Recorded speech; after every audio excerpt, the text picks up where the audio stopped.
यमुना के अंदर जो प्रदूषण है उसको साफ करने की जिम्मेदारी दिल्ली सरकार की है। दिल्ली सरकार से कम्युनिकेशन किया लेकिन दिल्ली सरकार ने हाथ खड़े कर दिए। मोदी सरकार ने 2419 करोड़ रुपया उनको दिए। दिल्ली सरकार ने 29 महीने लगा दिए उसको टेंडर करने में। प्रधानमंत्री जी ने आम व्यक्ति के लिए, सामान्य लोगों के लिए सस्ती दवाई मिले। प्रधानमंत्री जन औषधि केंद्र श्रृंखला पूरे देश में है। जो नमामि गंगे परियोजना थी उसमें पहले चरण में जो गंगा सफाई का मिशन लिया, और जब यमुना जी की बात हुई तो आप सबको पता है कि दिल्ली में यमुना सफाई और यमुना के अंदर जो प्रदूषण है उसको साफ करने की जिम्मेदारी दिल्ली सरकार की है। दिल्ली सरकार से कम्युनिकेशन किया लेकिन दिल्ली सरकार ने हाथ खड़े कर दिए। मोदी सरकार ने 2419 करोड़ रुपया उनको दिए। बोले दिल्ली के अंदर जहाँ जहाँ एसटीपी प्लांट है, जहाँ जहाँ नाले गिरते हैं, इंडस्ट्री का गंदा केमिकल युक्त पानी गिरता है, कचरा गिरता है, वहाँ वहाँ पर एसटीपी प्लांट लगने चाहिए पानी को साफ करने के लिए। दिल्ली सरकार ने 29 महीने लगा दिए उसको टेंडर करने में। जब केंद्रीय जल शक्ति मंत्रालय के द्वारा बहुत तीव्र गति से फॉलोअप हुआ तब जाकर वो टेंडर हुए। और मैं यहाँ कहना चाहता हूँ कि जो 22 किलोमीटर लंबी यमुना है, जो पूरी यमुना की लंबाई की 2% है, जिसमें दिल्ली के अंदर 80% पोल्यूशन पूरी यमुना का दिल्ली में आता है, और दिल्ली सरकार पिछले 7.5 साल से उस पर कुछ काम नहीं कर रही थी। तो अब जाकर ओखला के अंदर बहुत बड़ा एसटीपी प्लांट लगा, एशिया का सबसे बड़ा एसटीपी प्लांट लगा है, जिसमें लगभग 60 करोड़ लीटर पानी शुद्ध होगा। पूरी दिल्ली के अंदर यमुना में जितने भी नालों के द्वारा गंदा पानी छोड़ा जाता है या केमिकल युक्त पानी जो फैक्ट्रियों का आता है, वो लगभग 3.5 लाख लीटर पानी होता है, जिसमें दिल्ली सरकार के द्वारा जो एसटीपी प्लांट लगे हैं उसमें मात्र 20% पानी ही शुद्ध होता है। 80% पानी गंदा आता है, जिसकी वजह से दिल्ली ही नहीं, दिल्ली से आगे जब यमुना जाती है उत्तर प्रदेश में, तो आगरा हो या कोई आगे जो शहर है, वहाँ ये गंदी यमुना के कारण से, प्रदूषित पानी के कारण से बहुत सारी बीमारियाँ उस क्षेत्र में होती हैं, जिसकी जिम्मेदार दिल्ली सरकार थी, दिल्ली सरकार है। केंद्र सरकार ने इस परियोजना पर बहुत ही विस्तृत काम किया है। 1 साल के अंदर यमुना के पानी में क्वालिटेटिव डिफरेंस, परिवर्तन, गुणात्मक परिवर्तन आपको दिखाई पड़ेगा, जिस तरह से हमारे जल शक्ति मंत्री और केंद्र सरकार काम कर रही है।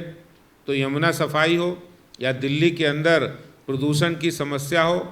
तो दिल्ली के बाहर जो भारी वाहन है वो चले वहाँ, चाहे वो ट्रक हो, बसेस हो, जो माल ढोते हैं वाहन ऐसे। तो इसके लिए ईस्टर्न पेरिफेरल और वेस्टर्न पेरिफेरल तो बनाया ही है, केएमपी बनाया है, UAR2 बनाया है, और इसी तरह से गुड़गांव द्वारका एक्सप्रेस वे बन रहा है। तो ये सारे काम दिल्ली के आसपास, दिल्ली देहरादून एक्सप्रेस हो, दिल्ली मेरठ एक्सप्रेस वे हो, इस तरह के काम करके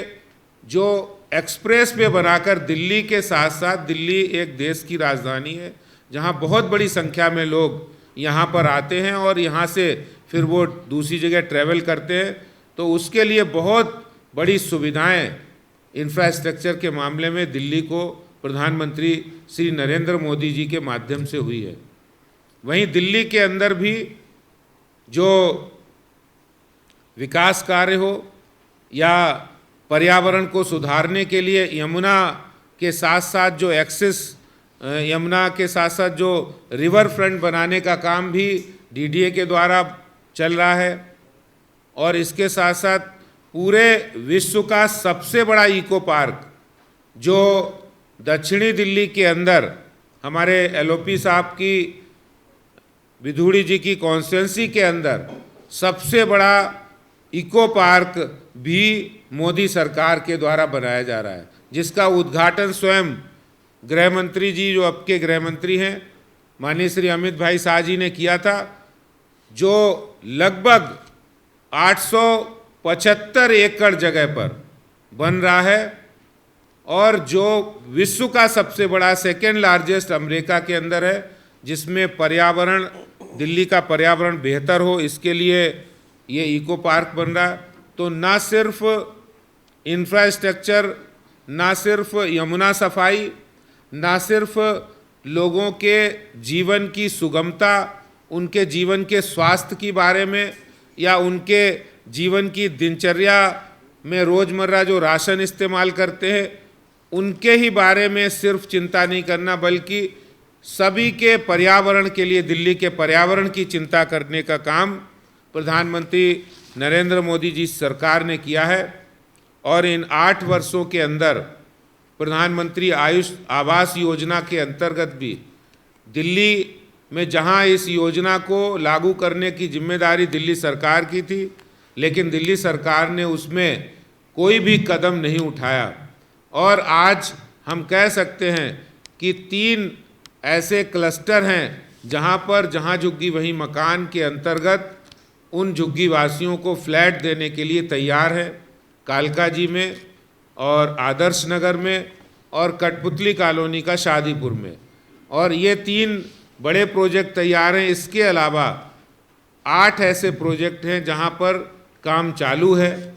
आगे के प्रोसेस चालू हैं, टेंडरिंग प्रक्रिया चालू है। भविष्य के अंदर दिल्ली एक ऐसा शहर हो जहां पर कोई झुग्गी झोपड़ी ना हो, जहां हर झुग्गी वाले के पास पक्का मकान हो, हर झुग्गी वाले के मकान के अंदर शौचालय हो,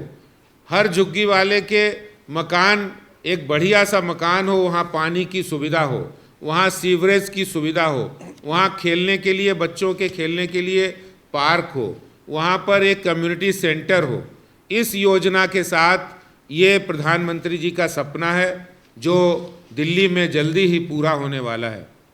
मैं यहाँ ये भी कहना चाहता हूँ कि इन 8 वर्षों में प्रधानमंत्री जी ने जो अनऑथराइज कॉलोनी है, 40 लाख लोगों को मालिकाना हक देने का काम किया है। जिन लोगों को वर्षों बरस, जो लोग राजनीति, यहाँ कांग्रेस हो या अन्य दल हो, वो यही राजनीति करते आए हैं कि कैसे लोगों से वोट लिए जाएं, वादे किए जाएं झूठे। हमारे देश के प्रधानमंत्री जी ने 2019 के अंदर चुनाव से पहले वादा किया था, जिसको उन्होंने पूरा किया और अनऑथराइज कॉलोनी को रेगुलाइज करने के लिए उनके लोग उन आवासीय लोगों को, 40 लाख से ज़्यादा लोगों को मालिकाना हक देने का काम मोदी सरकार ने किया है। आपको पता है कि कल हमारे देश के प्रधानमंत्री जी ने जिस तरह से पूरे देश के लगभग 11 करोड़ किसानों को उनके खाते के अंदर 21,000 करोड़ रुपए देकर, डायरेक्ट बेनिफिट ट्रांसफ़र के अंतर्गत, उनको पूरे देश के किसानों को 11 करोड़ से ज़्यादा किसान जो 6,000 रुपये वार्षिक उनको देकर भारत के इतिहास में पहली बार किसी सरकार ने किसानों के जीवन का दर्द को समझा है।